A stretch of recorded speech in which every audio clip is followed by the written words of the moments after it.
নমস্কার বন্ধুরা, কেমন আছো সবাই? আশা করি ভালো আছো, আমিও ভালো আছি। আজ আমি বানাবো সুজির পকোড়া। প্রথমে আমি কড়াইয়ে একটু সরষের তেল দিয়ে দিলাম, তাতে অল্প গোটা জিরে দিয়ে দিলাম, দিয়ে জিরেটাকে একটু ভালো করে ভেজে নেব। জিরে ভাজা হয়ে গেছে, এবার আমি ওইতে দিয়ে দিলাম একটু রসুন বাটা আর অল্প হলুদ দিয়ে একটু ভালো করে নেড়ে নেব। নাড়া হয়ে গেছে, এবার আমি জল দিয়ে দিলাম, ছোটো গ্লাসের 1 গ্লাস জল দিয়ে দিয়েছি। এবার আমি আগে থাকতে শুকনো লঙ্কা গুঁড়িয়ে রেখেছিলাম, সেই শুকনো লঙ্কা গুঁড়োটা দিয়ে দিলাম, আর একটু কাঁচা লঙ্কা বাটাও দিয়ে দিলাম, দিয়ে আর একটু নেড়ে নিচ্ছি। এবার 1 চামচ লঙ্কার গুঁড়ো দিয়ে দিলাম, স্বাদ মতো নুন দিয়ে দিলাম, দিয়ে আর একটু নেড়ে নিলাম। এবার আমি 150 গ্রাম সুজি নিয়েছিলাম, ওই সুজিটা একে একে দিয়ে নেড়ে নিচ্ছি। নাড়তে নাড়তে পুরো জলটা শুকিয়ে যাবে।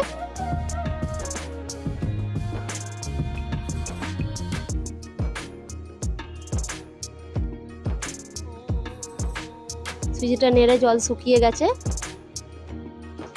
এবার আমি মিডিয়াম সাইজের 5 পিস আলু নিয়েছিলাম, সেই আলুটা মেখে নিচ্ছি, আগে থাকতেই সেদ্ধ করে রেখে দিয়েছিলাম।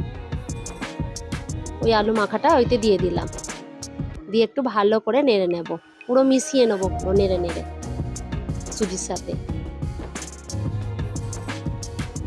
মেশানো হয়ে গেছে, এবার আমি একটা থালায় ঢেলে নিলাম, ঢেলে ঠান্ডা করতে দিয়ে দিলাম। ঠান্ডা হয়ে গেছে, এবার আমি ওপরে ধনেপাতা কুচি ছড়িয়ে দিলাম, ধনেপাতাটাও একটু ভালো করে মিশিয়ে নেব।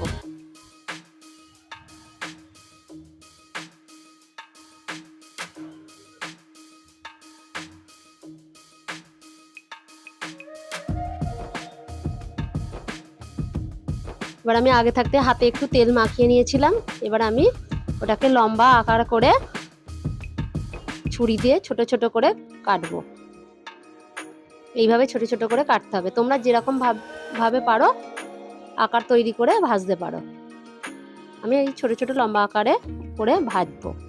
এইভাবে আমি লম্বা আকার করলাম। এবার আমি কড়াইয়ে তেল দিয়ে দিলাম,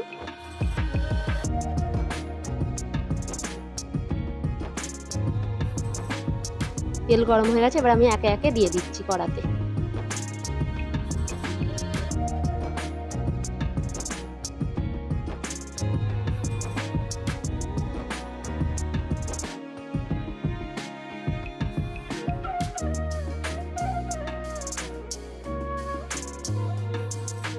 এবার ভালো করে নেড়ে চেড়ে একটু লাল লাল মতন হলেই ভাজা রেডি হয়ে যাবে।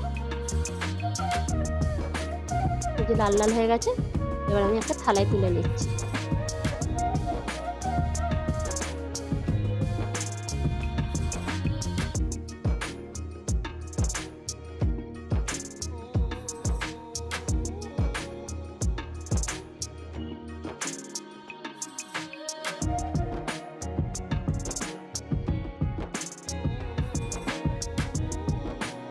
এই যে জড়িয়ে যদিও যায় একে একে, একটু হালকা করে খুন্তি দিয়ে ছাড়িয়ে নেবে, হালকা একটু জড়িয়ে যাবে, তো কিছু অসুবিধা নেই। তারপরে তেলে দিলেই ও ছেড়ে যাবে। দেখতে পাচ্ছি ছেড়ে গেছে, একটা একটা হয়ে গেছে। এবার আমি একে একে তুলে নিলাম। সুজির পকোড়া রেডি। এটা শীতেই সন্ধেবেলা খুবই খেতে ভালো লাগবে, শীতকালে। আর এখন তো শীতকাল। তোমাদের যদি এই রেসিপিটা ভালো লেগে থাকে তাহলে একটা লাইক করো, আর আমার চ্যানেলটিকে সাবস্ক্রাইব করো। কেমন হয়েছে কমেন্ট করে জানাবে।